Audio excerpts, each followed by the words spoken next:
This is a Canon Powershot A85 digital camera. This camera was manufactured in 2004. I found it at a local thrift shop for just a few dollars. And unfortunately, the camera had a serious problem. The charge couple device, or CCD, had gone bad, and the pictures were terrible.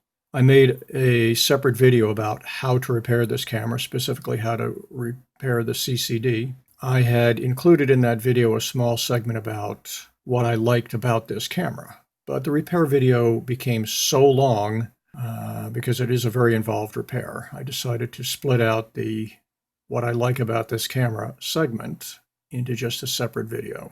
So with no further ado, we'll talk about why I like this camera. There are a lot of things to like about this old camera. One of the things I really look for in any consumer electronic device is standards that are easy to purchase. Things like batteries. Now, in the case of this camera, it uses standard AA batteries. I hate proprietary batteries. Most cameras these days have proprietary batteries. Little square little things, and they cost a lot of money and they're hard to get, and they only work with a particular brand and only for a few models. If you have a choice between two products, one uses a proprietary battery and the other uses standard AA's or AAA's, get the one with the AA's or AAA's. They're so much easier to come by and so much cheaper. It has a USB connector. Now, most of these digital cameras will have some proprietary connector, that you can only get from them, and it costs a lot of money. Now, this thing uses a standard mini B connector. That's so nice. You can get those mini B cables anywhere. Another thing I like is that it uses a reasonably standard memory card. It uses CF memory.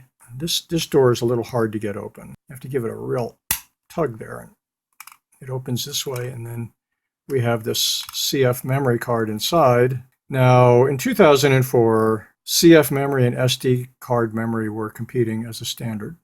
Now, Sony, unfortunately, came out with their memory stick that pretty much only works with them. And Olympus and Fuji came out with their XD memory, which pretty much only works with them. CF memory for these early cards, and after that, SD and SDHC is the standard. It would have been nicer if it was SD memory, but CF memory is a good standard for the time. The other thing I like about this camera is it has an optical viewfinder. Very nice. These LCD screens are terrible in the daylight. You bring these things out in daylight, it's very hard to see. The daylight just overwhelms them. It's so nice to have an optical viewfinder to see what you're really looking at. Another thing I like about this camera is it has this removable ring here. You press this button and you turn this.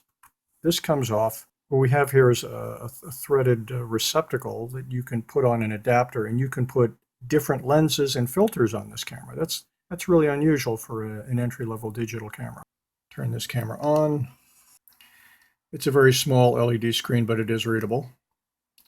And it really has quite a lot of features for a camera of its age. So in summary, I think this is a pretty good camera from its era, although it does have this notorious problem of charge couple device breaking. But if you find a good one of these, or one which has been repaired, well, it's a decent second camera, a decent spare camera. And as I said previously, the batteries are standard, the USB port is standard. It uses CF memory, which is standard, and it has an optical viewfinder. All in all, a decent camera from 2004.